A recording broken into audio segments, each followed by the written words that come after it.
Hey, what is up guys, MKBHD here, and new month, new Q&A. I asked you guys on Twitter again, like I usually do, what you wanted to know. Maybe I'll do it in a new place next time, but Twitter seems to be working pretty well. So these were your questions. One of the most popular ones, will you ever start vlogging? I doubt it. I don't think that's, I think it would be pretty boring because most of my vlogging would just be behind the scenes of making the videos that you guys already see. I mean, maybe one or two behind the scenes videos is kind of fun and neat and gives you an idea of the behind the scenes process, but vlogging wouldn't be all that exciting. Thoughts on the new Mac Pro? Okay, so technically there is a new updated refresh version of the current trash can Mac Pro, which if Apple just released that by itself and didn't say a word about the new upcoming Mac Pro, we'd think they were insane. But I'm assuming you're talking about the new upcoming 2018 modular Mac Pro, which there's a lot of hype about now, which I am very excited for. It's weird that you see that from Apple. They usually never admit that they ever done anything wrong.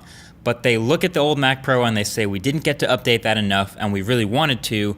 We did that wrong. The next one will be better. So that's exciting for me. Plus seeing all the drivers for the new NVIDIA cards coming out, available for macOS 10, the hype is very real. Are your studio tours going to be limited to certain YouTubers, or does anyone with a dope setup have a shot at being featured? So that's a great question, Frank. And I can expand. So the What's On series is brand new, and in general, the first episode was a studio tour with Casey Neistat, but the general idea is it would be a tour of the tech that creative people and creative things use to make what they do happen. So it's not just studio tours. It's not necessarily just a studio. Sometimes it'll just be like a person who does creative stuff and their workspace or what they have on their computer or their phone. So to answer the question, no, it won't just be YouTubers studio tours. In fact, the next episode that we're planning is not a YouTuber at all. But there will be YouTubers involved. Of course, collaborations are always fun with other creators, but obviously there's tons of creative people that are outside the world of YouTube that will be fun to showcase their tech here too. Pixel 2 wishlist. So this first Google Pixel of the past year was one of the phones that I've used for the longest time because it's a really complete experience. It nails pretty much all the pillars of a great smartphone. But my biggest problem with it is actually, it's not that big of a problem, but it's the design. It's just not that pretty. And now there's all these phones coming out like Galaxy S8 and G6 and plenty of others that just have these gorgeous designs and awesome displays as well. So in theory for Pixel 2, I'd like to see it nail all the same great pillars of a smartphone with performance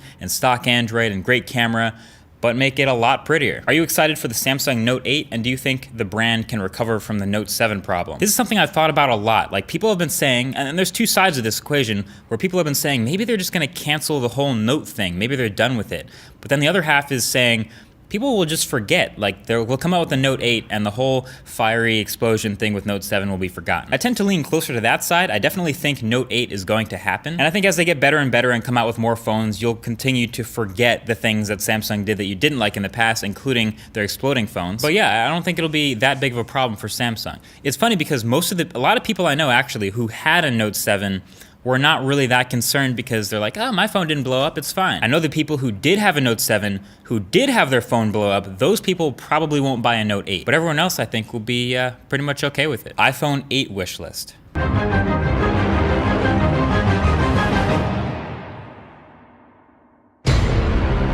How good can a phone camera get? Like, what is the ultimate stage where OEMs are just like, yeah, this is the best we got? I like the first reply, ask Samsung, because they didn't upgrade the camera in the S8. No, I don't think there's ever gonna be like a maximum level where we reach, where we say, all right, we don't have to make the cameras better anymore. That's kind of the beauty of technology, is it's just gonna keep getting better and better. You might have thought, like, if you saw today's best smartphones and looked back in 2011 and showed them the phone, they'd be like, all right, yeah, that's probably as good as we need to get. But tech keeps getting better and better and more efficient. I think the interesting, fun answer to that question is if you look at what we had in the Nokia Lumia, what was that thing? Nokia, oh, hold on, I can Google it. The 1020, if you look at the Lumia 1020, that was a phone that went all in on the camera. It kind of did pretty well in other areas of the phone. It was a Windows phone, whatever, not a lot of people bought it, but it had a 41 megapixel camera, xenon flash. This was the phone you buy if you want to take lots of pictures. So every once in a while, it'll be cool to see a phone like that go all in on a spec.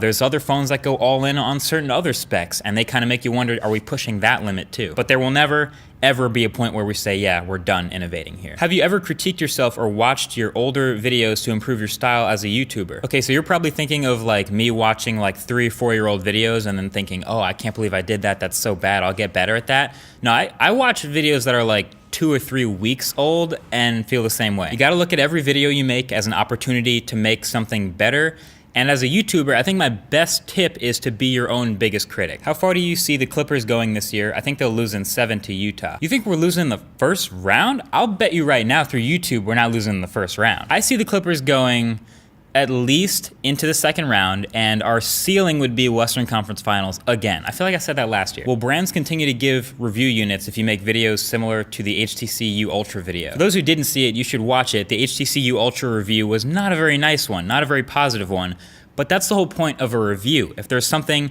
that you shouldn't get, then you should know about how bad it is. So a negative review like that actually is a win for everyone around. It's a win for you guys because you now know what not to buy. It might not seem like a win for HTC on the surface because people don't buy that phone, but when their next phone can use improvements that they learned from the reviews, and when their next phone's way better, that also looks good for them. And on top of all that, you now know for sure that I'm not on like some shill side with HTC. I'll clearly say when something's wrong with a phone. So when a phone does come out and I praise it, you know it's good. Now I'm not saying make a bad phone so that you can do better the next year. That's not a good strategy at all. Just make the best thing you can. But bottom line is I think reviews are really helpful in that way, and that's kind of the whole point. You could spend some marketing dollars on putting an ad on TV with some superhero who's done ads for other companies, and it might get seen by a lot of people, but that guy does ads for everything. Is it really that effective? Or you could put the phone in the hands of a person who has an honest reputation and let them decide for themselves if it's good or not, and if it turns out to be a good phone, then that's the easiest free good PR you can get. The best positive PR you can get is just making a good product. How about that? Either way, that's it for now. Thank you for your questions. I hope you enjoyed the answers, and feel free to let me know in the comments below what else you guys are thinking about. We'll chat about it. I'll be down there lurking. Talk to you guys in the next one. Peace.